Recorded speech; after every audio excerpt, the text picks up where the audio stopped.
देखिए, आज हम हमारी ये जो देव भाषा है, ऋषियों की भाषा है और हमारे प्राचीन शास्त्रों की भाषा है, ऐसी भाषा है संस्कृत। उस संस्कृत के विषय में आपसे आज हम चर्चा करते हैं। ये एक ऐसी भाषा है जिसको ऋषियों ने अपने तप, अपने ज्ञान, अपने अनुष्ठान, उन सबको एक संकलित करके एक नियमबद्ध तरीके से व्याकरण का समावेश करते हुए हमारी जिस भाषा को ऋषियों ने बनाया, ऐसी संस्कृत भाषा हमारे प्राचीन शास्त्रों की एक भाषा रही है, जिस भाषा को हम संस्कृत भाषा कहते हैं। चूँकि यह भाषा ऋषियों की है, आर्यावर्त की है, देव भाषा है, तो हम ये तो मानते ही हैं, जहाँ ये ज्ञान से संपन्न भाषा है, व्याकरण से संपन्न भाषा है, तो संस्कारों से भी संपन्न भाषा है। आज के समय में अन्य जितने भी विषय हमारे यहाँ पाठ्यक्रम में पढ़ाए जाते हैं,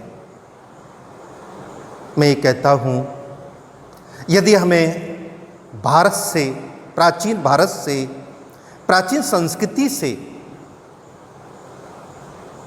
और ऋषियों के ज्ञान से यदि परिचित होना होगा, तो हमें अवश्य ही संस्कृत भाषा को पढ़ना होगा। आज ये जो संस्कृत भाषा है, ये राजस्थान में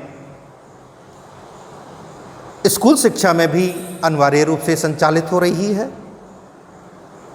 उसके बाद महाविद्यालय स्तर पर भी इसको एक ऑप्शनल विषय के रूप में पढ़ाया जाता है, और तीसरा विश्वविद्यालय स्तर पर भी इसका शिक्षण कार्य करवाया जाता है। इसके पश्चात आज हमारे देश में, हमारे देश के और देश से बाहर के अनेक विद्वज्जन जो रिसर्च कार्य में लगे हुए हैं, उसमें संस्कृत भाषा के ग्रंथों का एक बहुत बड़ा योगदान है। उसका कारण है कि जो हमारे ग्रंथ हैं, जिनको हम ज्ञान की निधि कहते हैं, उनमें सारे विषयों का ज्ञान समावेश है, चाहे सामाजिक ज्ञान हो या वैज्ञानिक ज्ञान हो। आज हम देखते हैं कि वैज्ञानिक ज्ञान के अंतर्गत परमाणु, फिजिक्स के अंतर्गत तो बहुत विस्तार रूप से पढ़ाया जाता है, और जिसने थोड़े ही समय में लगभग 200 वर्षों से अपना एक विशाल स्वरूप बताया कि परमाणु क्या है और इसका क्या प्रभाव है। इसको आज हम मात्र फिजिक्स में 200 वर्षों में पढ़ रहे हैं, लेकिन संस्कृत भाषा के अंतर्गत प्राचीन काल में हमारा विषय का अध्ययन दर्शन शास्त्र के अंतर्गत भी किया जाता था। उस वैशेषिक दर्शन में परमाणु की संरचना का बहुत ही विस्तार पूर्वक वर्णन किया गया कि इस सृष्टि में एक ऐसा सूक्ष्म पदार्थ है जो अवश्य ही विद्यमान रहता है, जिसको हम बहुत पहले पढ़ चुके, उसको आज 200 वर्षों में आधुनिक शिक्षा के रूप में एक बहुत महत्वपूर्ण विषय के रूप में पढ़ा जा रहा है। ऐसा अनेक विषयों का ज्ञान हमारी संस्कृत भाषा में विद्यमान है। आज चाहे ज्योग्राफी कहें या और कोई विषय कहें कि सूर्य की दूरी को नापने में लग रहे हैं। हमारे प्राचीन काल में तो सूर्य की गणना बहुत ही सरल तरीके से वर्णित कर दी गई है। युग सहस्र योजन पर भानु, ये आज के यदि मैथमेटिक दृष्टि से देखा जाए तो हो सकता है वो सही गणना बैठे।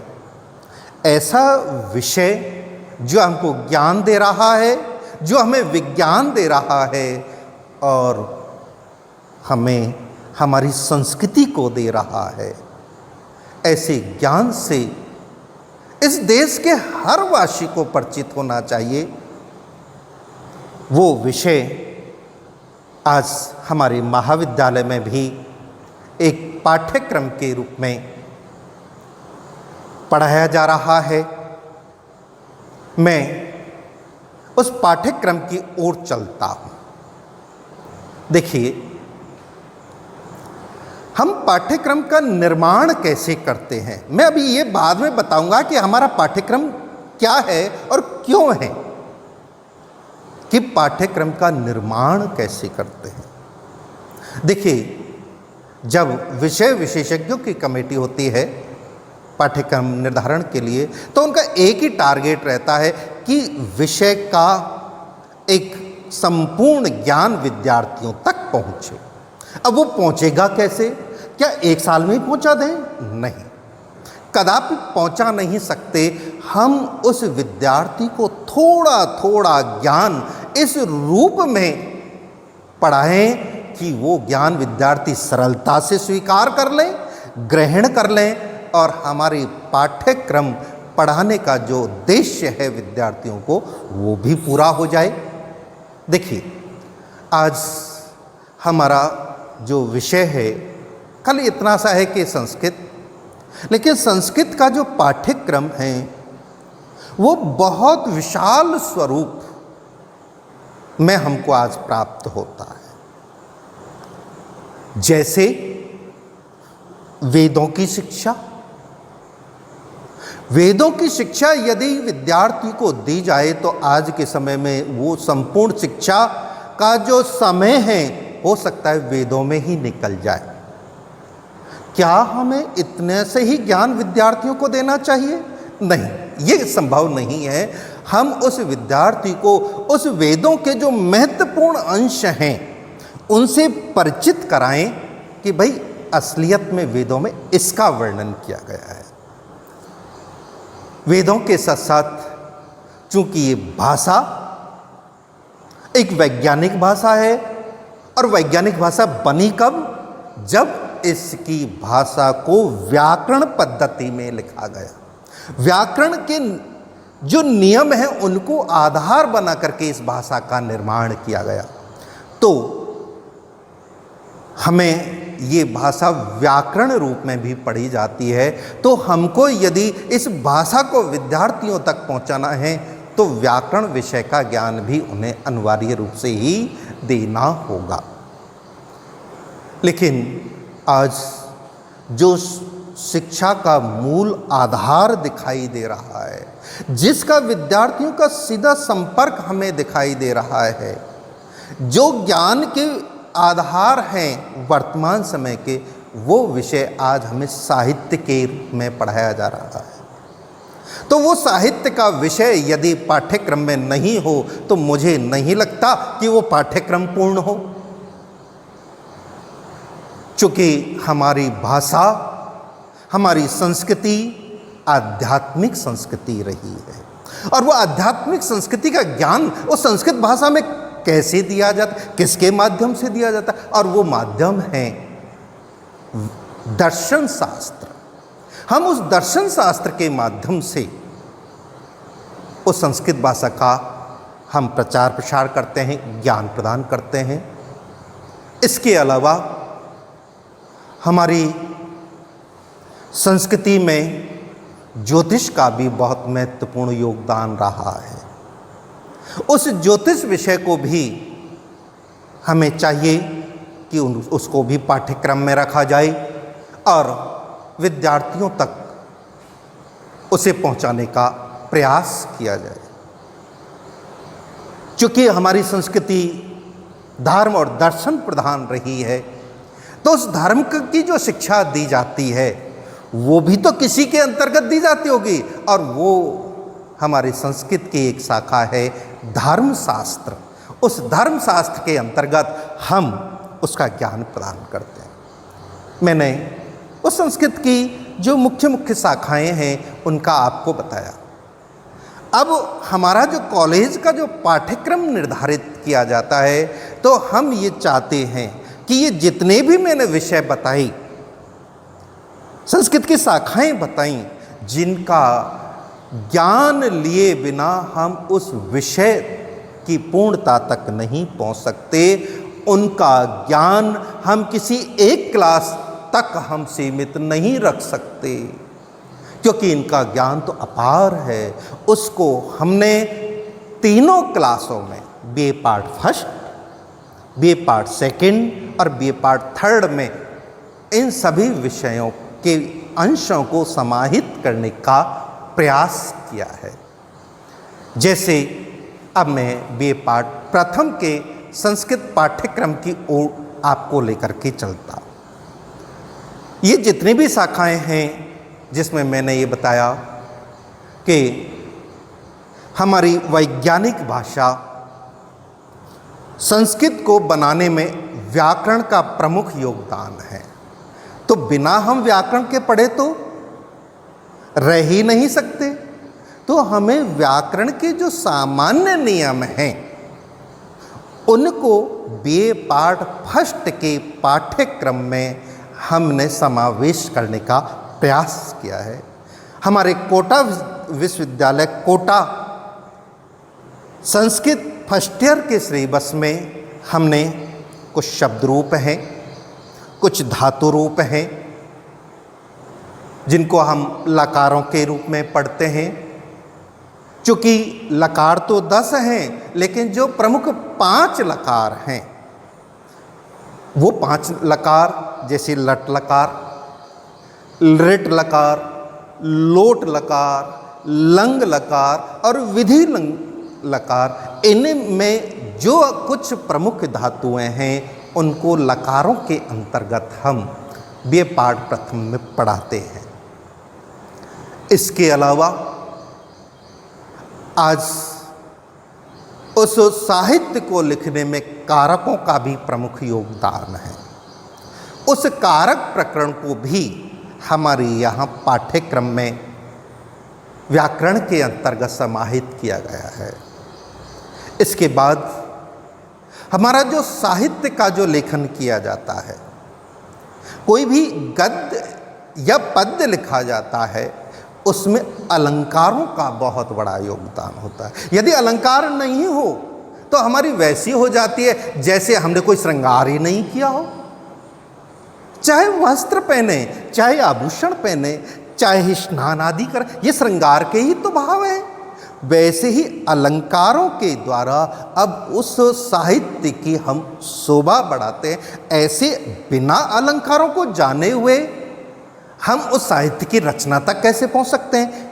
वो अलंकारों का ज्ञान हमको बीए पार्ट प्रथम में संस्कृत के अंतर्गत पढ़ाया जाता है। इसके बाद चूँकि मैं कई बार कह चुका कि व्याकरण पद्धति है, सुना होगा आपने रामः रामौ रामः, इनको क्या कहते हैं? रूप। किसके? राम के रूप। अरे ये तो सुना होगा रामः रामौ रामः, लेकिन क्या आपने इस पर विचार किया कि बने कैसे हुए होंगे? क्या स्वेच्छा से ही बना लिए? नहीं, ऐसा नहीं है। इसको व्याकरण पद्धति से बनाया गया है। मूल जैसे इस रूप में आप देखोगे कि 7 विभक्तियों के 3 वचनों में सब जगह आपको राम शब्द लिखा दिखेगा, प्रारंभ में। लेकिन इसका मतलब क्या है?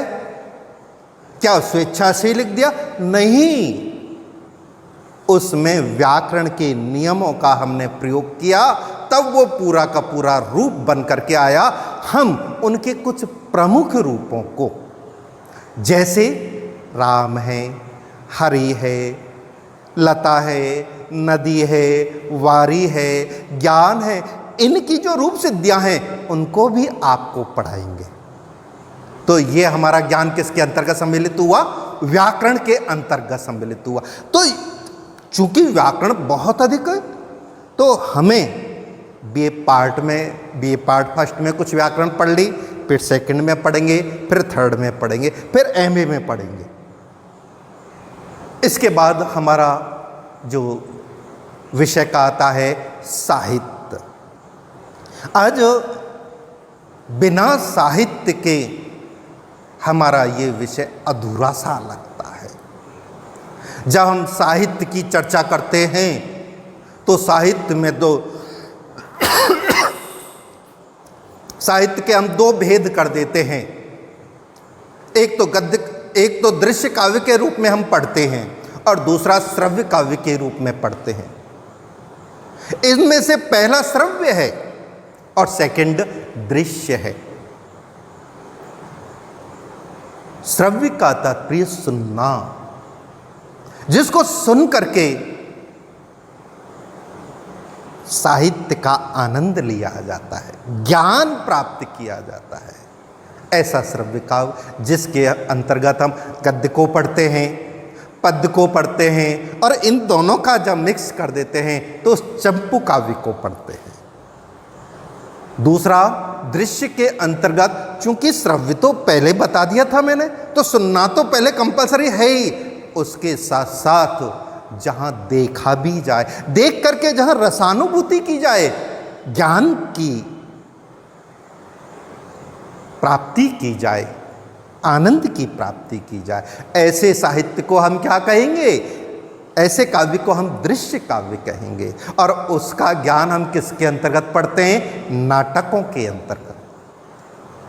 क्या दृश्य और श्रव्य जो दो भेद है, क्या इनमें से कोई एक महत्वपूर्ण है? नहीं। हमारे लिए जब दो भेद हैं तो दोनों ही महत्वपूर्ण है। तो हमारा जो पाठ्यक्रम का निर्धारण किया तो वो दोनों के ही अंतर्गत किया गया। श्रव्य काव्य के अंतर्गत हमारे महाकाव्यों को हमारे पाठ्यक्रम में रखा, जिन महाकाव्यों में महाकवि, जो सबसे प्रसिद्ध कवि के रूप में हम किसका नाम लेते हैं? कालिदास। ऐसे महाकवि कालिदास के जो दो प्रसिद्ध महाकाव्य हैं, जिनका नाम है रघुवंश और दूसरे का कुमार संभव, इन दोनों विषयों, दोनों ही महाकाव्यों का अंश हमारी बीए पार्ट फर्स्ट के पाठ्यक्रम में रखा गया, जिसमें रघुवंश का द्वितीय सर्ग रखा और कुमार संभवम का पंचम सर्ग रखा। इसके बाद ये हमारा पद्य काव्य हो गया और गद्य काव्य के अंतर्गत हमारा, चूंकि गद्य काव्य के भी दो भेद आ जाते हैं, कथा और आख्यायिका, तो कथा के अंतर्गत हमारे सिलेबस में हितोपदेश नामक ग्रंथ को रखा। तो अब यह हमारे समझ में आ गया ना कि जहां श्रव्य काव्य में हमने एक और महाकाव्यों को भी ले लिया, तो दूसरी ओर गद्य काव्य में हमने किसको ले लिया? हितोपदेश नामक ग्रंथ को ले लिया। तो अब किसकी बारी है? दृश्य काव्य की। और दृश्य काव्य में विशेष रूप से कौन आते हैं? नाटक। और नाटकों में हमारे बीए पार्ट फर्स्ट के सिलेबस में हमने जो सबसे प्राचीन नाटककार हैं महाकवि भास, उनका प्रसिद्ध नाटक है स्वप्नवासदत्तम। उस स्वप्नवासदत्तम नाटक को हमारे यहाँ पाठ्यक्रम के रूप में रखा। बहुत सारी शाखाओं का मैंने वर्णन किया, उसमें से कुछ शाखाओं को हमने बीए पार्ट फर्स्ट में रखा। अब सेकेंड ईयर थर्ड ईयर में और शाखाओं का भी समावेश किया जाएगा। चूँकि बीए पार्ट फर्स्ट में हम विद्यार्थियों को संस्कृत भाषा का ज्ञान करा रहे हैं, तो क्या हमारा ये दायित्व नहीं बनता कि हमको हमारी प्राचीन संस्कृति से भी परिचित कराएं? और प्राचीन संस्कृति से परिचित कराने के लिए उसमें एक पुस्तक भी पाठ्यक्रम में रखी है, और उस पुस्तक का नाम है भारतीय संस्कृति के मूल तत्व।